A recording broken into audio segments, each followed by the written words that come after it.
皆さんごきげんよう、上川薫です。今回取り上げる話題は、ロシアの手先となって世界で広報活動に明け暮れている人物、世界72選というものがウクライナ側が発表を行いました。この中に唯一日本人として入っているのが日本の国会議員だったので、これをご紹介しようと思います。名前を聞けば誰もが、ああ、やっぱりなと思う人物です。それでは早速ご紹介します。こちらがロシアの手先となっている人物を挙げているリストです。この中では世界各国の人物の名前が挙げられているのですが、その中で唯一日本人として選出されているのが鈴木宗男議員です。選出された理由というのが短く文章として挙げられています。鈴木宗男議員がロシアのプロパガンダの手先として名前が挙がった理由は2つの項目です。ゼレンスキー大統領はロシアを挑発し、ロシアは特殊作戦を行うことをウクライナ側に強いられたという発言。もう一つが、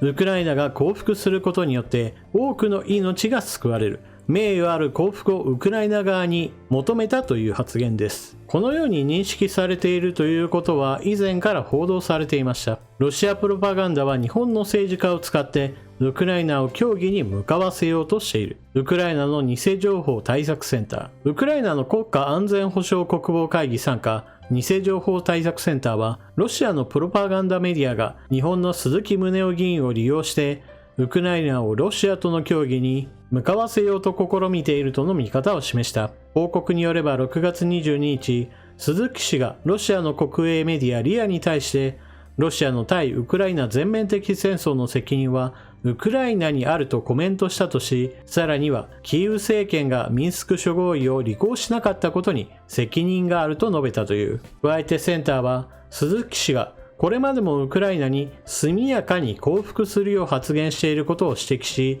具体的に6月16日に Yahoo ニュースジャパンに掲載された女性自身の記事にて鈴木氏が、ウクライナが西側の支援なく自前で戦えないのなら、犠牲者を増やさないために潔く降伏することが重要だとの趣旨の発言をしていることを指摘した。その上で同センターは6月26日にドイツで開催される G7 首脳会談を前に、ロシアは自らに忠実な政治家を通じてウクライナを協議へと向かわせようとする努力をこれまで以上に活発化しているとの見方を示している。記事はここで終わりですが、ここで言う協議というのが何を意味しているかといえば、ウクライナが降伏をロシア側に申し入れ、終戦処理の協議を行うことを指し示しています。ウクライナ側が発表したロシアの手先となっている人物72人のうち日本人として掲載されたのは鈴木宗男議員ただ一人です。そして選出された理由というのはおそらくほとんどの場合共通していて、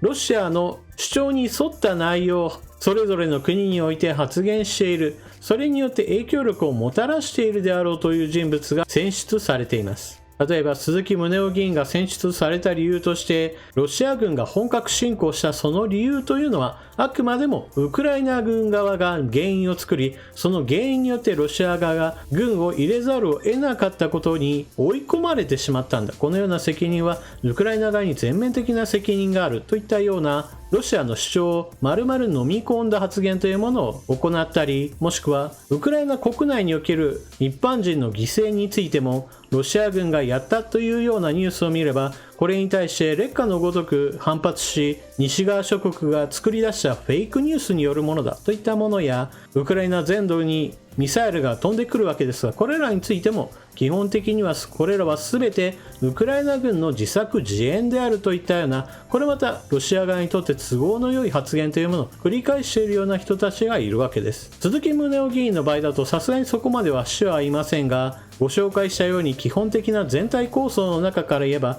ロシアにとっては非常に都合の良い発言というものを行っているわけです。ロシア軍の本格侵攻のその原因がウクライナ側にあって、しかもウクライナ軍が頑強に抵抗していることに対してさっさと降伏しろというようなことを述べているわけです。これらはまさにロシア軍にとっては非常に困った問題で、ウクライナ軍がさっさと降伏することを前提にしている作戦だったと考えられることから、このような事態に対応するためにウクライナ側を支援するのではなく、ウクライナ側を批判することによって少しでもウクライナ側に対する風当たりを強くしようというわけです。ですから鈴木宗男議員の主張というのは基本的にはロシア側の意向に沿ったものといったものが基本的にあって、ロシアを非難するのではなく、何か注文をつけるときには常にウクライナ側に対する注文をつけるわけです。一般人がたくさん亡くなっていますね。それはウクライナが抵抗しているから悪いんです。だからさっさと降伏してくださいという論理展開になるわけです。しかしロシアに占領された地域において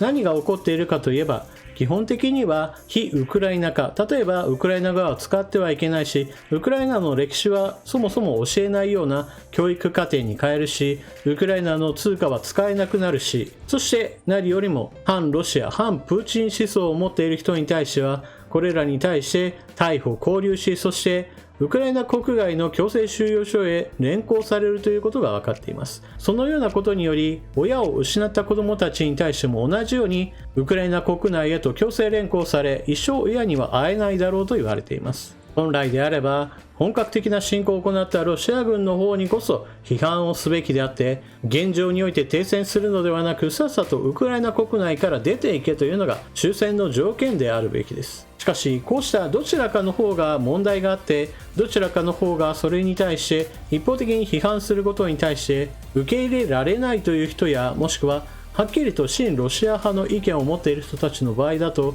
なかなか現実と意見が噛み合わないことがあります。例えばウクライナ国内においては軍事施設であろうと民間施設であろうと、どちらにおいてもロシア軍は無差別で攻撃を行っています。しかしこれに対してロシア軍が攻撃しているというニュースはフェイクニュースだ、実際に攻撃を行っているのはウクライナ軍だといったかなり無茶苦茶な意見を言ったり、もしくはロシア側の意見を丸飲みして、そもそもそんな攻撃がなかったのだと思い込むような人たちすらいます。その中にはロシア軍が悪く見られないようにするために、例えば学校が攻撃されたのであれば、学校が攻撃されたのはそもそもウクライナ側が用意した俳優たちによって被害者というものが撮影されているのに過ぎないといったような発なしなども行われました。ただしそのようなことにもさすがに無理があって、例えばロシア国防省が学校を攻撃しましたよ、病院を攻撃しましたよといったことをはっきりと明言することもあります。ただしその時にははっきりとこのような口実をつけます。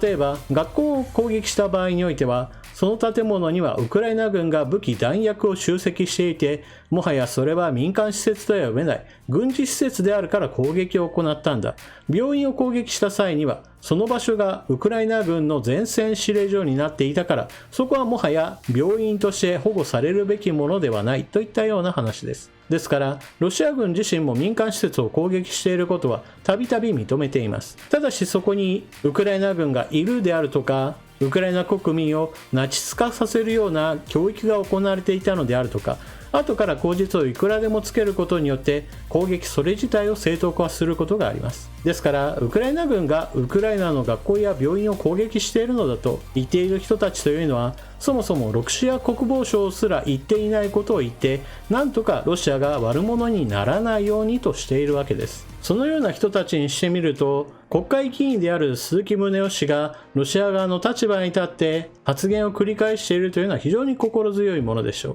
そして鈴木宗男議員は日本維新の会の所属議員です。この問題に対して松井代表は、鈴木宗男議員の発言というのはあくまでも個人の意見であり、党の意見としてはそうではないと否定を行っています。維新の会としてはロシアによるウクライナ侵略を批判しているのだ、こちらの方が党としての意見であるとしています。しかし鈴木宗男議員にしてみれば、党の意見とは違うとは言っても実際に党に所属しているわけで、彼が党に所属している以上、その影響力というのは無所属よりも確実に上がっているはずです。ですから党の意見と違い、しかも党が批判している相手の側に立って広報活動をしている鈴木宗男議員をはっきりと党から除外するというのが私は必要だと思います。そのようなことができないのであれば、鈴木宗男議員が日本維新の会に所属しながらロシア側に立って意見を言っているんだな、そのことに対して今でも何か不利益を被っている様子もないから、これは党として容認しているんだろう、許容しているんだろうと、